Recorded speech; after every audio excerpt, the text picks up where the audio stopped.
Well, oh, got it. Welcome, everyone. Thank you for joining.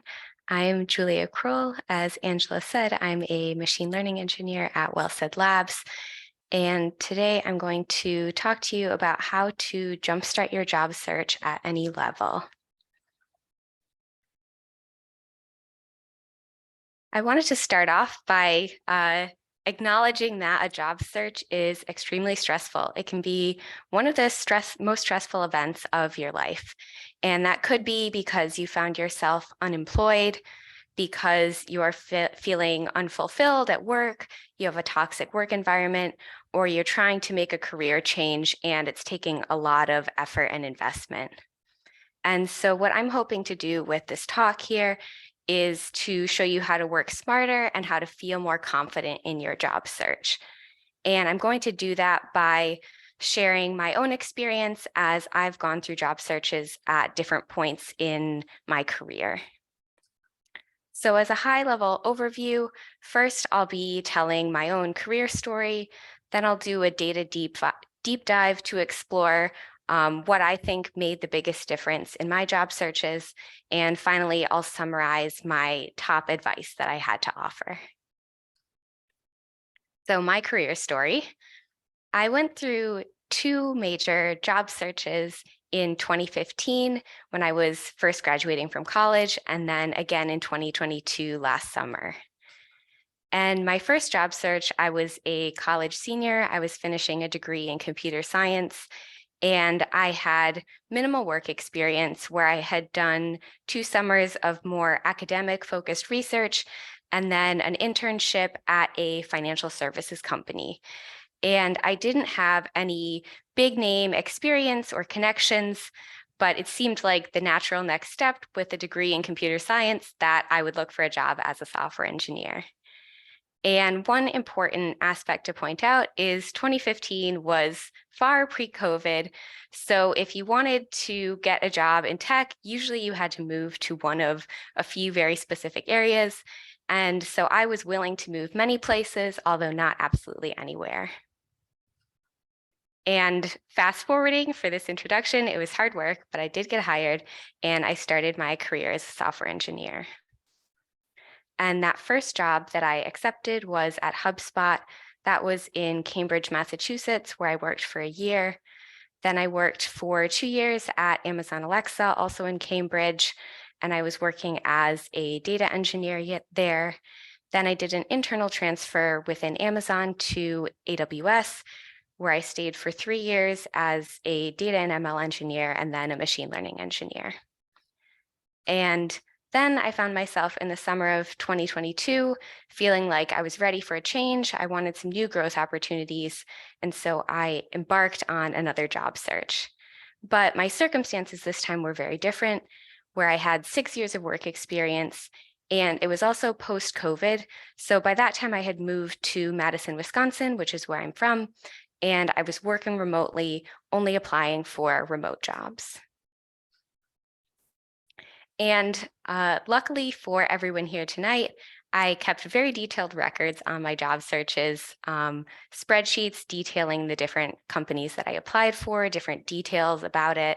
And so in preparing for this presentation, I went through a lot of that data, trying to do this post-job search analysis on what made the biggest difference, where is the best place to invest your time and effort when doing a job search, and adding in this component of how did my job searches differ as a new grad with no work experience versus as a senior engineer. And I wanted to add a note as well about folks who are looking to make a career change or break into the tech industry. I haven't specifically had that experience, but I think that you can have takeaways from both of these different experiences. One, not having specific experience in tech like new grads, but two, being able to leverage some of your past experiences and networks like a senior engineer could. So I'll be going through a number of categories here this evening. I think some of the most interesting ones are talking about application stages, where to actually find jobs, working with recruiters, but I'm going through a lot of other aspects as well. So the first one to discuss is locations. As I mentioned, I was not looking within a single city for either of my job searches. You can see on this map, the dots in red were cities where I applied to a number of jobs. In yellow, I applied to just one. So I was looking throughout the entire country, and it's especially easy when there's so many remote jobs available now. But one basic tip I have is expand your geographic locations that you're looking in as much as possible, because that opens you up to different markets, different companies, and it's a lot more challenging if you're only looking at jobs in one specific city. However, I'll point out I've only ever looked for jobs in the US, so I'm not able to provide any insights into what this might look like in other countries. So I created this very simple decision tree to kind of go through the stages that happen when you apply for a job. It starts out with you applying, and most of the time, the company is not interested in you. But in those lucky cases, they are interested in you, so you interview. Then oftentimes, they're no longer interested in you once you've done some interviews. But in the best case, they offer you a job. And then finally, after that long process, you have the power in the situation, and you get to decide, are you going to decline or accept that job offer? But there's a lot of other stages and nuances to this that I want to go through. So I'm going to show all of the different stages that I identified with different applications that I went through. So you can see in blue, I have the number of jobs as a new grad, in purple, the number of jobs as a senior. So working left to right, I applied to 57 jobs as a new grad and 25 as a senior. So that was quite a lot in both cases, but especially as a new grad, I sent out a ton of applications. And as a new grad, most of the time I was rejected quickly within a month. It was a cold rejection, just got an email. And so it was always tough, but I got used to those coming in quite a lot. And the second most likely occurrence that actually happened a lot as a senior engineer is that I simply was ghosted.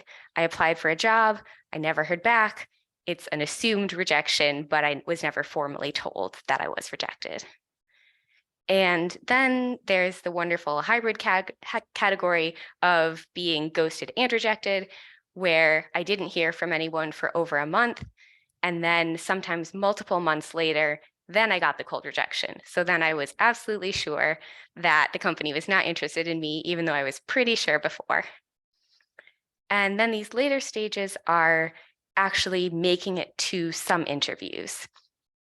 So there were a number of jobs where I interviewed and then got a rejection, or I interviewed and then was ghosted. And then the case of interviewing, and as I'm going through the interview process, deciding that this isn't the right fit for me for whatever reason. I have other options that I'm more interested in, so I don't want to keep investing time in this interview process, so I just declined to continue. And then finally, this is a very happy stage, receiving an offer. So as a new grad, I got 2 offers, and as a senior, I got 3 offers.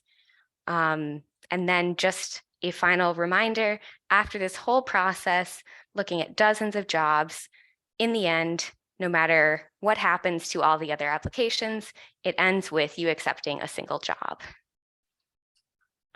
And now I'm going to break that same data down into a couple of pie charts. So as a new grad, you can see that by far the most common situation was getting quickly rejected. Second most common was being ghosted. Third most common was being ghosted and rejected. But then you can see these smaller slices are when I was actually getting interviews and eventually receiving offers. And as a senior engineer, this looked quite a bit different. I actually was not rejected very much, but I was ghosted a lot. And I got to the interview stage in many more jobs. However, I was still getting plenty of rejections and ghosts after I interviewed. And so side by side, you can see that really the odds are not in your favor in either case. And so the goal of the following tips in my presentation is really to show how can you move the needle, how can you make things a little more advantageous for you so that you're able to get more interviews, get more offers, and have fewer instances where companies aren't even giving you that chance or your foot in the door. And one huge takeaway that I had from looking at this data is that seniority really helps you convert applications to interviews. As a new grad, I only got interviews in 14% of the jobs that I applied for. And as a senior engineer, it was 48%. So I was in the situation where, as a new grad, I had to apply for a lot more jobs just because the odds were worse for me. And so keep that in mind. If you don't have as much experience, you're probably going to have to send a lot of applications out there to even get a small or medium amount of interest. But on the flip side, notice that in both cases, for any given job that I applied for, it was most likely that I wasn't going to make it to an interview. And so I hope that this data kind of helps you have a thick skin or a good attitude about it. That's just very normal to be rejected or ghosted as you're applying. That doesn't mean that there's anything wrong with you, what you're doing. It's just part of the process. So now I'll go through where I actually found different jobs that I applied for. As a new grad, I cold applied everywhere. That definitely is not the most foolproof and effective strategy, but that is where I went because I didn't have necessarily the right resources or connections to be able to do something else. And so I was researching jobs based on the location. There were a number of cities I was willing to move to. And I looked at a lot of different open roles on LinkedIn. And I was also looking at lists of companies. One of my favorite sources was the Muse, but there's many other out there. And for example, there might be a list of best companies in Seattle or for women or best startups. And the benefit there was just exposing me to a ton of companies that I didn't even know existed. And so once I knew that a company existed and I might be interested in it, then I could go to their website, see what their open roles were, see if it was something that even interested me.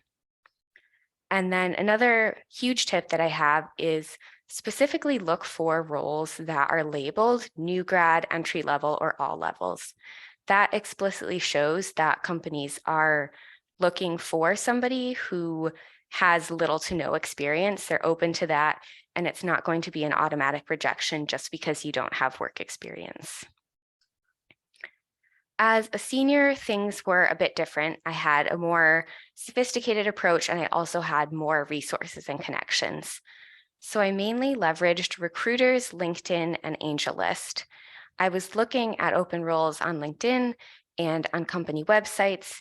And again, I looked at lists of top companies, but I was more focused about my areas of interest.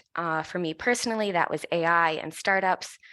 So I was able to be more focused and discerning about exactly what companies would fit with what I was looking for. So for one example, there was a company that I had never heard of before. It didn't really matter too much, but this was an example of the 100 most promising AI companies. And this is a great example of showing how suddenly there's 100 companies that I can research. I can see what open roles they have. I can see what about them might excite me. And then I could apply to a bunch of jobs. And this list actually led me to the company that I ended up working for. And now I'm going to talk about how specifically as a more senior individual, recruiters can be really valuable. This is showing the 7 tech interviews I made it to as a senior engineer, using the framework that typically there's some kind of recruiter or HR screen first, and then you get to tech interviews, which is where the real, hardcore, technically focused content happens. So of these 7 interviews, in 4 cases, a recruiter had contacted me about the job. In 2 cases, I had contacted the recruiter, and then in 1, I just cold applied. So you can see how being open to recruiters can get you really good opportunities. So as I mentioned, and I'll go into more detail, recruiters contacting me led to 4 out of the 7 of my tech interviews as a senior engineer, and then 3 out of 4 of my final round interviews. And further breaking that down, one of them was an in-house recruiter on LinkedIn. And by in-house, I'm referring to somebody who actually works at the company that I would be applying to. And that is usually more mid-sized to large companies where they have the resources to hire recruiters as their own employees. And that's in contrast to these third-party recruiters on LinkedIn, which is where I got 2 of my tech interviews. And in that case, it's from smaller companies, newer startups who haven't actually hired recruiters yet. And so they're using some kind of contractors or third-party individuals, headhunters who are helping them find talent. And then in the 4th case, I was reached out to by a hiring manager on AngelList. And for those of you not familiar, AngelList is like a startup website, and they have a job board. It's kind of like a mini LinkedIn for startups. And so some takeaways here: recruiters will contact you. I recommend replying if you're interested in the jobs, or keep in mind, even if you aren't necessarily thrilled with the job or the opportunity that they're offering, but you think it could be a decent fit, it's worth it to take them up on that connection so that you can start interviewing, because the best situation for you is if you end up with multiple competing offers, because that can help you negotiate. So keep in mind that oftentimes when recruiters are reaching out, it's not with jobs that you think are going to be amazing for you. Sometimes it is, and that's wonderful, but not always. And my recommendation is don't prioritize reaching out to recruiters. That is where I got a lot of my ghosting, from recruiters that I reached out to and I never heard back from them. So it doesn't hurt to reach out, but you likely won't hear from them. It's best to let them contact you, and then you know that they're interested. So going into more detail about how to actually attract recruiters, the most basic and impactful way is in your LinkedIn profile. Just toggle the setting that I'm actively looking for a new job, and recruiters are able to know that you have that setting on, and they will start flooding you with job offers. And then it's your job to filter through and see which companies do you actually want to interview for. For startup jobs, you should create what used to be an AngelList profile. AngelList has rebranded to Well-Found, so try out one or both of those URLs. They're switching over their website in March, I think.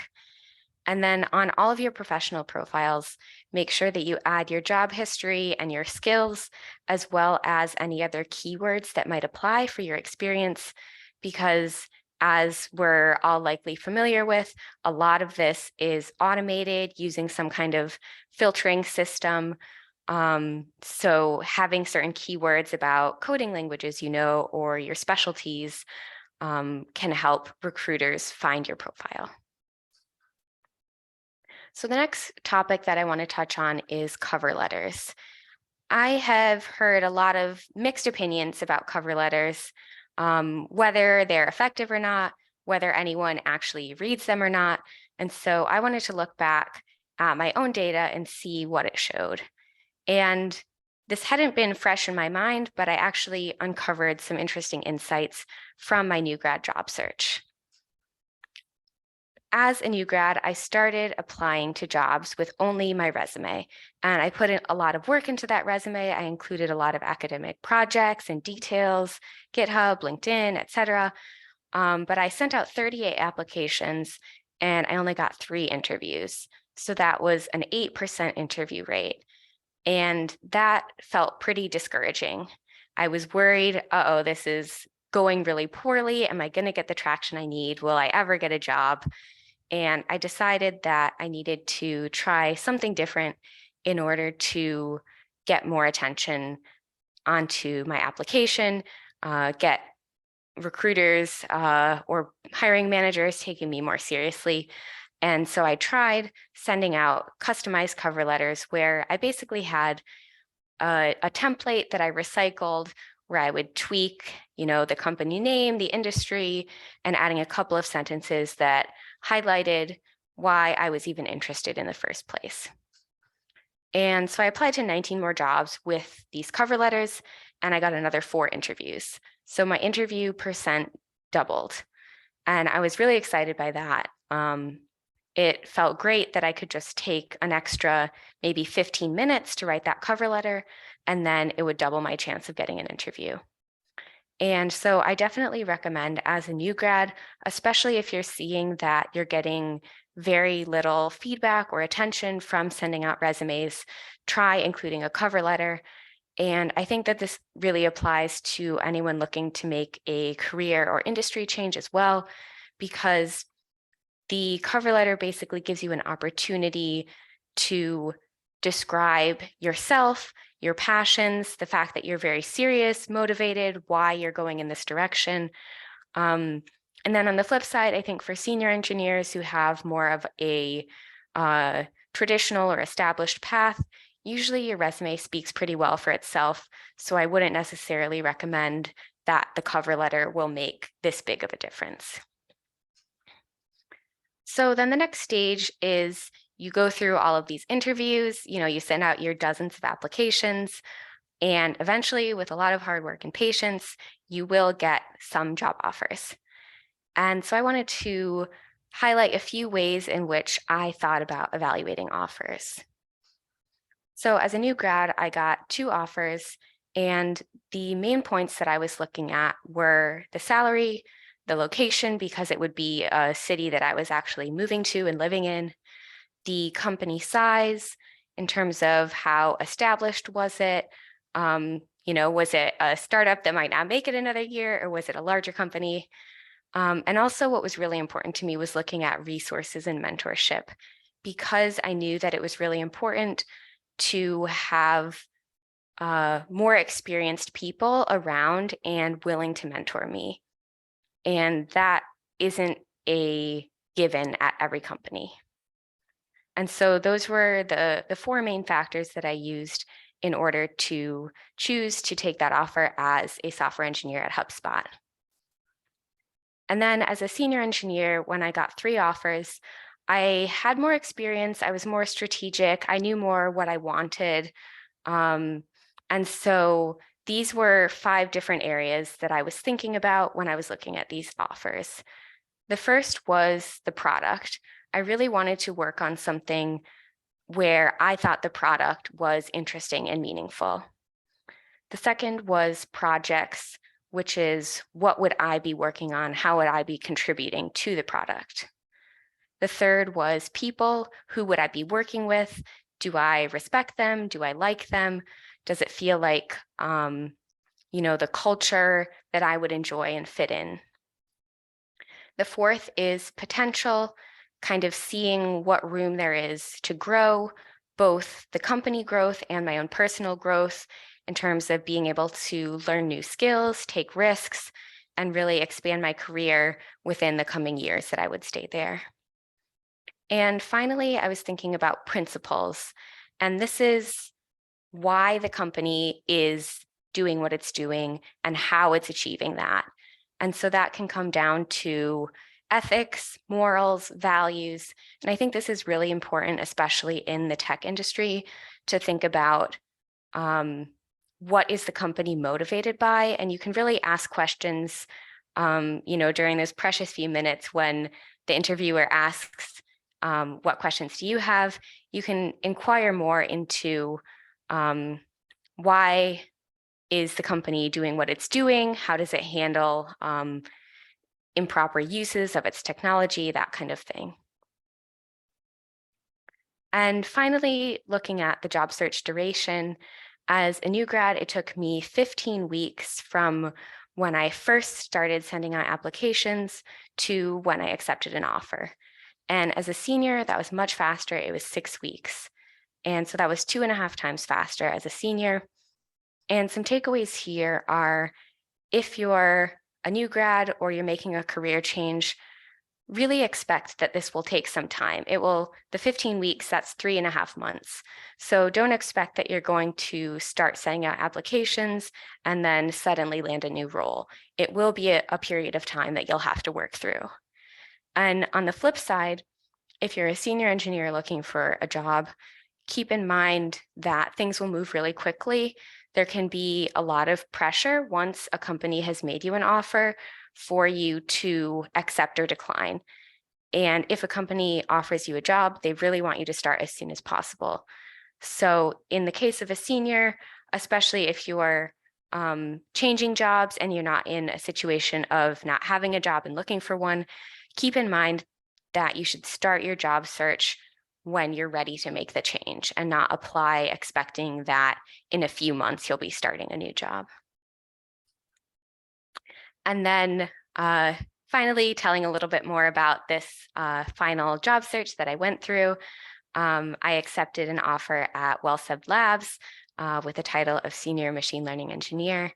We make text-to-speech for natural sounding AI voices.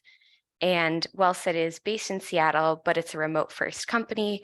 So I stayed in the location where I was living while I accepted this job offer. And it's a startup. So when I was hired back in August, September, it was around 35 employees. And now it's up to 65 6 months later. So growing very quickly. So to summarize my advice, I went through a lot of different points here. I'm sure everyone will take away their own little nuggets of that. But here's what I see as the most important. For new grads, I highly recommend looking for roles labeled new grad or entry level. You're going to have a lot of applications be ignored if you're applying for roles that require some years of experience. And especially if you're not getting much response, try adding a lightly customized cover letter. It only has to take a few minutes to be able to customize that for each company that you're applying for. It will add a little bit of extra effort, but the rewards that you get from it can be huge. As a senior engineer, I simply recommend highlighting your experience and skills because employers really value them. If you have experience in the area of the job that you're applying for and you show that on your resume, that puts you at a huge advantage, especially with more senior positions that are more specialized. If you're finding those right roles that you're really well suited for, there's a really good likelihood that you're going to make it to the interview stage. However, it won't necessarily be effortless from there, but you'll be interviewing a lot more as a senior. And then for startups, I recommend using Wellfound, formerly known as AngelList, in addition to LinkedIn, because a lot of hiring managers are looking for talent on Wellfound. And so it's actually a unique situation in which it's not recruiters that are reaching out to you necessarily, but the actual person who would be your manager if you accepted the job. And so that's a great opportunity to show that you're looking for a startup job to the people who are actually doing the hiring. They're very personalized. I had a good experience with folks who reach out to me on Wellfound. So that can be a really great addition to LinkedIn, specifically for startups. And then for everyone in general, make sure to indicate that you're actively looking on your professional profiles to attract recruiters, and make sure that you engage with recruiters. I think that over time, you can develop some discernment as to who you should take seriously, who you're actually interested in. But recruiters really lead to interviews and job offers because they're actively hiring, they have vacancies, someone is paying them to find the right person to work in this job, and that could be you. Then also take advantage of remote work these days. There's so many companies hiring remotely. That's been an enormous shift in the industry. Before COVID, if you didn't live in a tech hub, your options were so limited, and now you can work almost anywhere. And so leverage that location flexibility in order to expand the number of jobs and the type of jobs that you can apply for. And then finally, kind of a reminder and a pep talk. Many applications will lead to being rejected or ghosted. That's not something that you're doing wrong. That's part of the process. And so your goal and my goal in talking with you today is, how do you make these tweaks and changes in order to tip the odds in your favor? If you can just shift getting a few more interviews, get a little further along in the stage, each little shift that you make can get you closer to getting a job offer and accepting an offer. Thank you. And I'll also say, feel free to reach out to me on LinkedIn if you want to connect or you have any questions.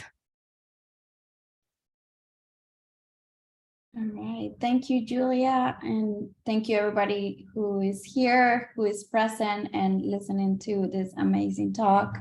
We're gonna move on to our Q&A session. So see, maybe some of you have a couple of questions. One of the ones coming in from the chat that I would like to read is, what was the interview process difference between new grad versus senior? Yeah, I would say that the process is pretty much the same in both. I can talk through that more in detail here. So you send out an application, and it's usually a recruiter that you hear back from. They'll do kind of a recruiter screen, which is usually a 30 to 45-minute phone call where they basically make sure that you're a real person, you weren't lying about anything, you can hold a conversation. And then typically there's a tech screen after that if they like you. And that's around an hour. It could be, and it will be with an engineer or somebody who has those technical skills. They will likely go through some coding questions with you. They might ask about past projects that you've worked on. And that's a big stage or hurdle to get past. So once you make it to the tech interview, if they like you, maybe there's another tech interview. It depends. Different companies have different numbers of interviews. But after the tech interview, there's a final round interview. And so that's usually like 3 to 5 hours with multiple people, taking almost a full day, where different interviewers really probe into your areas of expertise. And then after the final round, you will either be extended an offer or they will decline to extend an offer. Thank you, Julia, for that answer. I do have another question, actually a couple of questions. So one of them, it looks like there's a person here, Cavalry, who has 2 years of work experience with internships included during an undergrad and grad days. What label should I look for in addition to new grads? Yes, if you have some work experience, probably it doesn't make sense to look for new grad roles because you're beyond that. Companies have different jargon that they use. They may say mid-level, they may not even mention a level at all. And so in that case, what you can do is just look in the job description. Usually it's mentioned how many years of experience, either number of years total of work experience or with specific languages or skill sets. Like they might say 3 years of work experience, at least 1 year with Python, something like that. But I'll also advocate for the idea that you shouldn't self-screen out of jobs too much. If a job posting mentions 3 to 5 years of work experience and you have 2 or 3, it's still worth applying. As women, we often will look at a list of requirements and say, oh, I don't exactly meet all of them, I won't even try. But the worst thing that you can do is receive that cold rejection, which you'll get plenty of anyway, so it doesn't harm anything. Okay, thank you. And just a heads up for everybody on the call, if you like to use the mic for your questions. You're welcome to raise your hand. Other than that, I'm gonna keep reading a couple of questions to you, Julia. So another question here is very interesting. So there's a lot of companies that are hiring and that have a hiring freeze these days. Is there a way to find out which companies are hiring and see what times positions are posted, but not necessarily hiring? So Mm.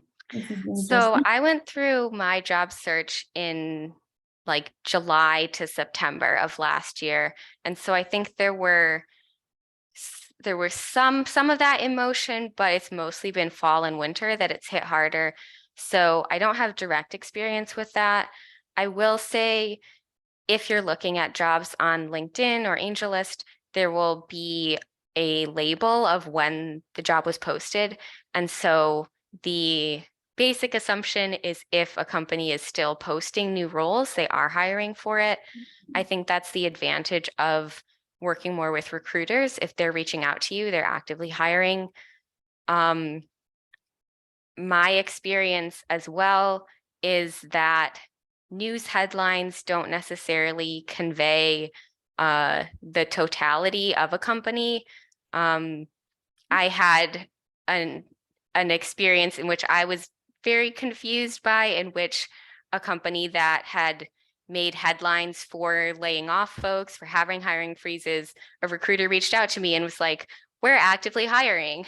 So I wouldn't necessarily recommend putting all your eggs in one basket there, but I think that there's a lot of nuance, and it's definitely a like unusual time to be looking. But don't assume that a company is not hiring. If they are posting roles, if recruiters are reaching out, assume that there are positions to be filled. Thank you, Julia. Okay, so let me read this question coming from Natalie. So a couple of recent bootcamp grads. So there seems to be the confusion advice of drill all the algorithms until you're ready and apply to everything all at once. Do you have advice on when to jump into applying, or a baseline to set of Lagos to drill before being ready to apply? This is interesting. Yeah, for sure. So I would reference back my own job search as a new grad, where I did that first round of 30 something applications and I wasn't getting the response that I want. So I took time, I reevaluated, and then I applied with cover letters. And so I think that as a boot camp grad, it doesn't need to be all or nothing. It's worth starting to do some applications, kind of gauging the level of response you're getting. Are you immediately getting rejections, or are you getting some interviews? And I would say if you're just getting rejections immediately, what you probably need to do is rework your resume, have some more projects that you can show. But if you're making it to the interview stage and then you're not getting through the initial tech screen, then that's probably the time to do more coding practice, go through the joys of LeetCode code or whatever. So I think that it's important to keep in mind that the job search isn't necessarily like you turn on a faucet and then it like the faucet closes when you get a job. You can kind of go through in spurts, see what's working, pause when you need to, or if you aren't getting the kind of response you're hoping for, and just see what works for you. Thank you, Julia. Okay, a question coming from Linda. With remote work at LinkedIn research results, for example, a data engineer role can bring up to 1,000 job opportunities. What do you recommend for filtering through all those results? Yeah, that's interesting. I think my first thought is there's just a lot of jobs out there, right? So part of the job search is wading through, seeing what is right for you. if you feel like there's just too many results, maybe you can add additional keywords. You can look at what's posted most recently. You can research some of the companies and see what you find the most interesting. On LinkedIn specifically, I think it will say how many people have applied for a certain job. So don't go solely off of that, but maybe you can see there are certain roles where not as many people have applied. So it's worth a try. So LinkedIn can be kind of like searching for a product on Amazon where you do a search and then there's just so many results, you don't know how to pick it. So that's why I think the strategy of like looking for lists of companies and then seeing what they're hiring for on their website can be more approachable because you're looking for companies that are specifically fitting what you're looking for. But with everything on LinkedIn, I think you just have to wade through it to some extent if you don't have a certain way that you want to filter it in advance. Thank you, Julia, for that advice. There is another question here from Kaylee. Given your years of experience, have you seen her any people who look for a job during pregnancy? I wonder if anyone here any difficulties, discriminations, or limitations in terms of getting hired or benefits. Yeah. Well, first of all, there's different legal restrictions around company or employees or companies discriminating against you for being pregnant or having kids. I think that remote work is a positive change in terms of being pregnant. I'll give an anecdote that I had a colleague when I started my new job, and I didn't learn until she was like 7 months pregnant that she was going to be giving birth soon. So it's information that you don't necessarily need to disclose in the same way because someone can't look at you on a video chat and see that you're pregnant. In terms of benefits, that would be another matter. I think that if, as you're starting at a company, typically, like for myself, my health insurance started on the first of the month that I was hired. So I started mid-month, and then the first of that following month, I had insurance. So I would just recommend checking with your employer to see when your health insurance would start. I would say in general, it's not something that you're required to disclose. However, it could influence, which projects you would be working on, the timeline of taking maternity leave. So of course you would want to look at what benefits the company offers as well.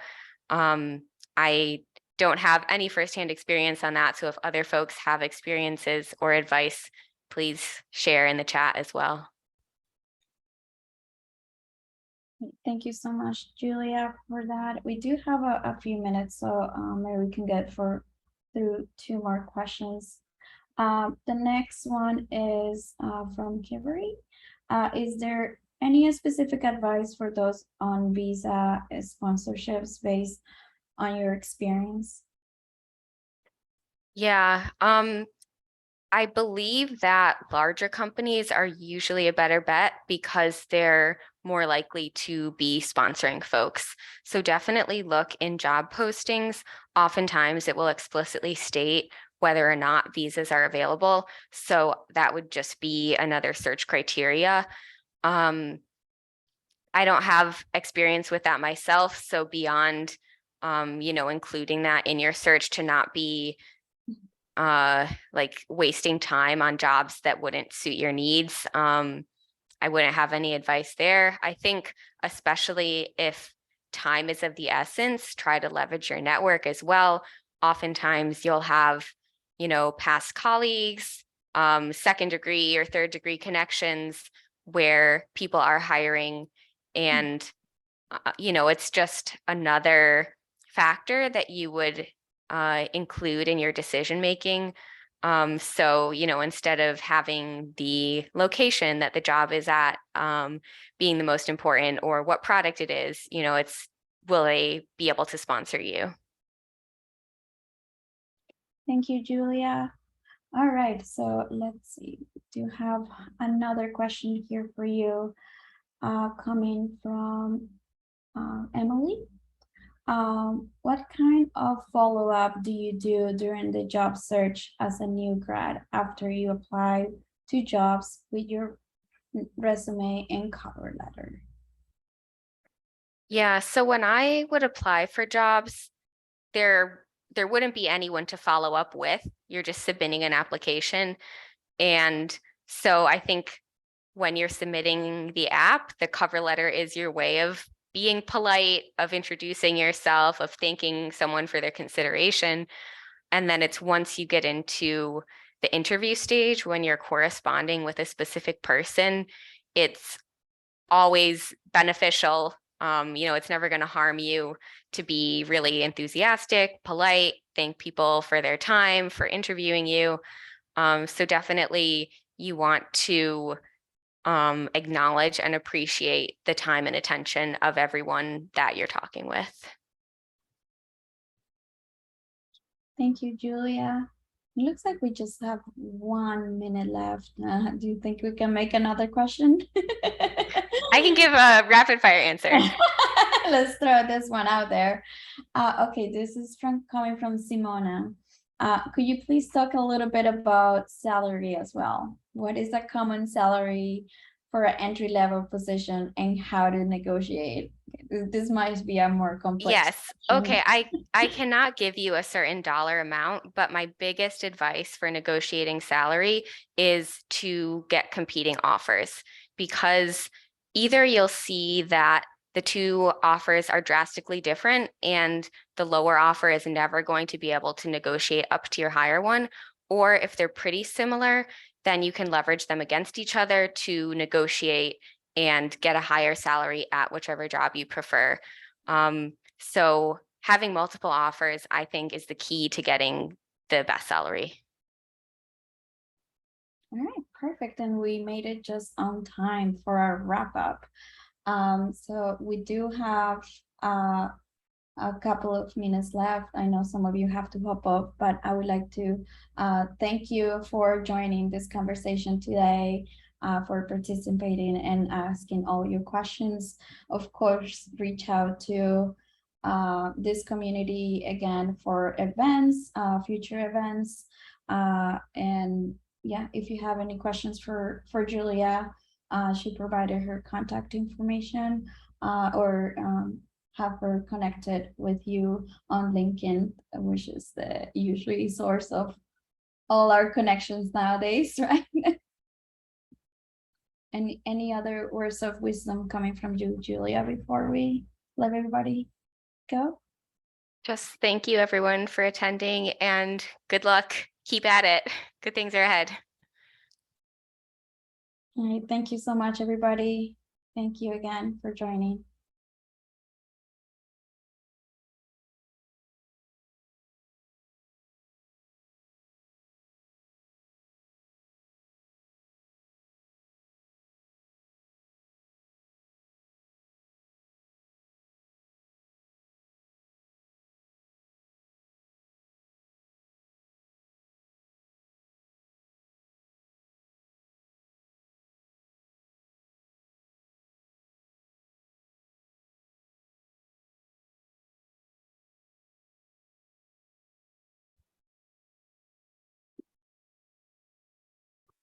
Okay, yeah. Thanks so much once again, Julia. It was fantastic. Thank you for having me. A phenomenal attendance and so many questions. It was so nice to see that. And absolutely loved your presentation personally as well. Angela, thank you so much for moderating. It was amazing. No, thank you. And I apologize. My sharing my screen wasn't there. Oh my gosh, it happens. As long as it like, didn't happen during like a yearly CEO presentation. Yes. I mean, such is life. That's why we matter, Julia's presentation. It was amazing. Definitely, I could apply some of this now as well. So thank you so much again. Awesome. You're welcome. Perfect. I'll stop recording actually. Yeah. Yeah.